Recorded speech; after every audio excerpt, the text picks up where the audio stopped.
அண்ணன் சவுக் சங்கர் ஏதோ ஒரு பிரச்சனைனால ஜெயிலுக்கு போனாரு. அப்புறம் உடல்நிலை சரியில்லைன்னு சொல்லிட்டு இப்ப வெளியில இருக்கிறாரு. வெளியில இருக்கும்போது திமுக பத்தி நிறைய விமர்சனம் போடுறாரு.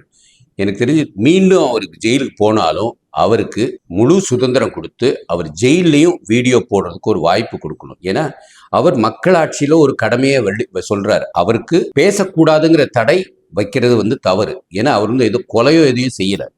ஏதோ ஒரு வீடியோ போட்டாரு. அந்த வீடியோக்காக அவர் தூக்கி ஜெயிலில் வச்சிருக்காங்க. அதனால அவருக்கு ஜெயிலேயே திருப்பி கொண்டு போய் வச்சாலும் அவருக்கு ஃபோன் கொடுக்கணும். மற்றபடி எடிட்டிங்குள்ள எல்லாமே கொடுத்து அவருடைய வாக்குவாதத்தை முன்னு வைக்கணும். ஏன்னா அவரை பேசக்கூடாதுன்னு சொல்றது ஒரு அராஜகம். அது மக்களாட்சி கிடையாது. அவருக்கு பேச்சு உரிமை இருக்கு. அவர் ஜெயிலுக்குள்ள இருந்தாலும் அவர் ஒன்றும் யாரையும் கொலை செய்யல, எதையும் திருடல. அதனால அவருக்கு முழு உரிமை கொடுத்து அவரை பேச வைக்கணும். பேசுறது அவரோட உரிமை. அது மக்களாட்சிக்கு அவசியம் தேவை. அதனால இதை அவரோட கருத்தை சுதந்திரமா சொல்றதுக்கு எலெக்ஷன் கமிஷனும் ஒத்துக்கணும், பிளஸ் நம்ம போலீஸ் காவல்துறையும் அதை ஒத்துக்கணும். இதுதான் என்னோட கருத்து. உங்க கருத்தை பதிவு பண்ணுங்க. வாழ்க பாரதம், வளர்க தமிழ், ஒளிரட்டும் தமிழகம்.